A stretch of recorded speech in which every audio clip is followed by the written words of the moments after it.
Good morning girls. Today we are going to start lesson 7 tolerance.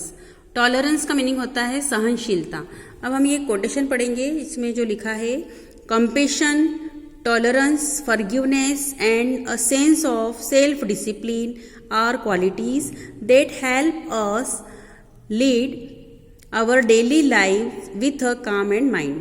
Compassion मतलब होता है दया, tolerance मतलब सहनशीलता, फॉरगिवनेस मतलब क्षमा and a sense of self discipline. Sense of self discipline मतलब जो डिसिप्लिन में रहना, जो एक सेंस होता है कि हर चीज़ में डिसिप्लिन से अपन अपनी लाइफ को जिए, वो सब चीज़ें हेल्प करती है. क्या चीज़ में हेल्प करती है? Our daily life with a calm and mind. हमारी लाइफ में शांति से जीवन जीने के लिए हमको ये सब चीज़ें हमें बहुत सहायता प्रदान करती है. ठीक है, अब इससे रिलेटेड जो ये चैप्टर है हम इसकी स्टोरी पढ़ेंगे. Somnath was a saint and well known for his compassion and tolerance. Somnath नाम का एक सेंट यानी साधु महात्मा थे जो अपनी दया और सहनशीलता के लिए जाने जाते थे. In the same village there lived a Viren and his friend. This was the most mischievous group of the village. One day, a boy from a group told that Somnath has been praised for his tolerance, or hearing that their leader Viren challenged that he would make Somnath lose his temper. मतलब जो first paragraph है इसमें ये कहा है कि सोमनाथ नाम के जो साधु महाराज थे उनके बारे में ये कहा गया था कि वो बहुत सहनशील थे और बहुत ही दया वगैरह रखते थे. उसी गांव में एक वीरेन नाम का व्यक्ति था, लड़का था, जो कि बहुत ही छेड़छाड़ और मस्ती करने वाला, मिस्चीवियस यानी कैसे नॉटी रहते ना, जो बहुत शरारती टाइप के बच्चा था और वो ग्रुप का लीडर था. जब उसको पता चला कि जो साधु महाराज है वो बहुत ही ज्यादा सहनशील प्रवृत्ति के हैं, तो वो क्या सोचता है कि चलो मैं उनकी परीक्षा लेता हूँ, देखता हूँ कितना सहन कर पाते हैं. तो नेक्स्ट पैराग्राफ देखते हैं अब हम. The next morning the saint went for his routine dip in holy Godavari. मतलब अगली सुबह वो हर रोज की तरह अपनी डीप यानी डुबकी लगाने के लिए गोदावरी नदी में आते थे. वैसे आए. Viren perched on to a tree and spot on Somnath as soon as he passed under the tree. और जैसे ही वो जो महाराज थे वो झाड़ के नीचे से निकले तो वीरन ऑलरेडी झाड़ पर बैठा हुआ था. वो क्या करता है, उनके ऊपर थूक देता है. और without any reaction the saint went back to the took a bath again. फिर से वो बेचारे कुछ न बोलते हुए अंदर जाते हैं और फिर से नहा कर आ जाते हैं. When Somnath come back to tree the miscreant again spat on him and again the saint went to the river to take a bath. फिर से एक बार और वो जब जाते हैं नहाकर फिर से वो उसके ऊपर स्पेट करता है, मतलब थूक देता है, और वापस से वो अपनी बात के लिए नदी में चले जाते हैं. ठीक है, इतना आपको दिख रहा है ना इसमें, ये सब आप पढ़ेंगे घर पे. This scene repeated itself many times but the saint would not lose his temper. Finally Viren gave up and fell at the feet of the saint. Amazed at the saint's smiling forgiveness, he asked him how could he be so tolerant. The saint replied that it was easy to wash away the spit but very difficult to cleanse the scars that intolerance would have on the mind.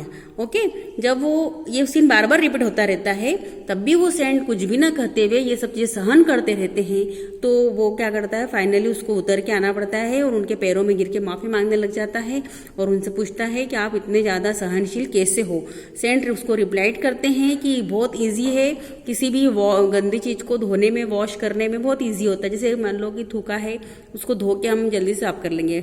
But जो intolerance है, अगर हमको सहन नहीं हुआ कोई बात और हम उसके बदले में जो हरकत करते, जैसे हम कभी गुस्सा करके किसी को गलत शब्द बोल दे या किसी को मार दे या कुछ कर दे, तो ऐसी चीजें है ना, उसका जो स्कार है ना, जो धब्बे होते हैं ना, वो जीवन भर हमारे माइंड में बैठे रहते हैं. वो कभी भी हमारे दिमाग से जाते ही नहीं है.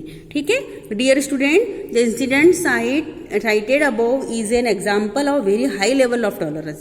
ये जो इंसिडेंट था नहीं तो बहुत हाई लेवल का टॉलरेंस था, ऐसा तो कोई भी सहन नहीं कर सकता आज और अभी अपने साथ. And requires years of practice to attain.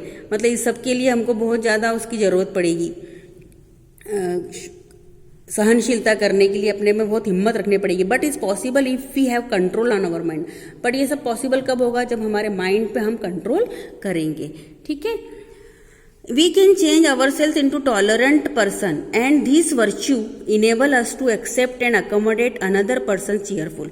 और हम जो है कि अगर हम ये सब कुछ सहन कर सकते हैं तो फिर हम किसी भी व्यक्ति की कुछ भी हरकत को हम बर्दाश्त कर सकते हैं। This is what a tolerance is, यही था टॉलरेंस। ठीक है, सहनशीलता इसी को कहते हैं। इट वुड इवेंचुअली ही be found that tolerance and acceptance are the thread that keep children together in school.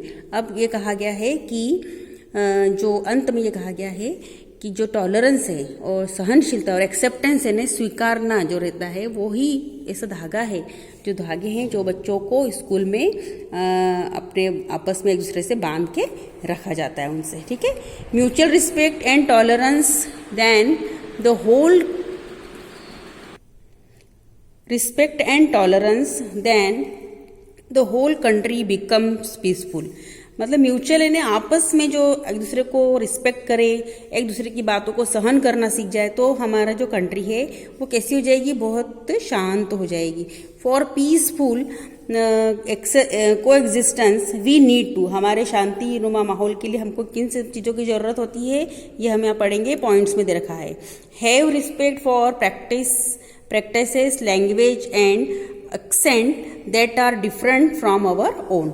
मतलब कहने का है कि जो रिस्पेक्ट होना प्रथाओं के लिए, दूसरी भाषाओं के लिए, और जिनके बोलने करने का जो अंदाज होता है सबका अपना अपना होता है, लेकिन सभी के भाषाओं से, सभी के प्रथाओं से, सभी की जो भी लहजा होता है बोलने का, उन सबको रिस्पेक्ट करे, अंडरस्टैंड अदर, दूसरों को समझने का कोशिश करे, एडजस्ट विथ अवर नेबर्स, हमारे नेबर से एडजस्ट करे, respect and treat people of different professions equally, और अलग अलग प्रोफेशंस के जो लोग हैं उनके साथ एक जैसा व्यवहार करें, तो ना, respect and treat people of different professions equally. Clear? Today international cities are a home to different ethnic group belonging to various countries. मतलब आज इंटरनेशनल सिटी जो अंतर्राष्ट्रीय शहर हैं जितने भी हैं, वो सब कई वहाँ पे इतने टाइप कैसे कैसे लोग रहते हैं, सब अपने अपने अलग अलग कल्चर के रहते हैं, लेकिन सब मिलजुल कर रहते हैं। इसलिए उन सब कंट्रीज़ का आगे बढ़ने का एक ये साधन भी होता है। Here also tolerance plays a major role in maintaining piece.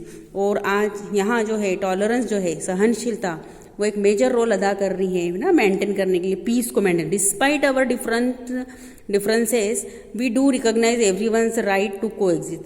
This is called global tolerance. मतलब कहने का है कि जितना व्यक्ति डिफरेंसेस जो हैं, जितने भी सब दूर को एक दूसरे से जो डिफरेंसेस होते हैं, उन सबको सहन करते हुए, सबको पहचानते हुए, एक दूसरे की भावनाओं की ध्यान रखते हुए अगर हम आगे बढ़ते हैं तो यही होता है ग्लोबल टॉलरेंस। ग्लोबल टॉलरेंस का मतलब होता है, ग्लोबल है ना, बोलते ना हमारा जो विश्व रूपी सहनशीलता मानी जाएगी, उसको ऐसा कहा जाता है। ठीक है, तो ये लेसन आपको समझ में आ गया। अब इसका जो मॉरल है वो देख लीजिए। Anger and intolerance are the twin enemies of correct understanding. Clear? ये महात्मा गांधी जी का वो है कोटेशन। उन्होंने कहा है कि जो एंगर है, एंगर है गुस्सा, इनटॉलरेंस असहनशीलता, ये दोनों क्या है? दुश्मन है, ट्विंस मतलब जुड़वा दुश्मन है आप करेक्ट अंडरस्टैंडिंग के, अच्छे से समझदारी के, दोनों ही चीज़ें दुश्मन, मतलब जो समझदार व्यक्ति नहीं वो उसमें दोनों ही चीज़ें पाई जाएगी, ये है उनका मतलब कहने का, है ना। क्लियर? ये लेसन आपका क्लियर हो गया है। अब आपको मैं एक बात और बोलना चाहती हूँ, आप ध्यान से सुने सब लोग। आप लोगों को मॉरल साइंस का प्रोजेक्ट जो मुझे देना था वो मैंने अभी तक बताया नहीं आपको रिटर्न में लिखकर, लेकिन मैं आज बोल के बता रही हूँ कि आपको स्वामी विवेकानंद पे शॉर्ट पैराग्राफ लिखना है। ठीक है, और अभी मैं इस बुक कॉपी के पेज भी सेंड कर रही हूँ, आप रीड कर ले स्टोरी को। ठीक है, थैंक यू।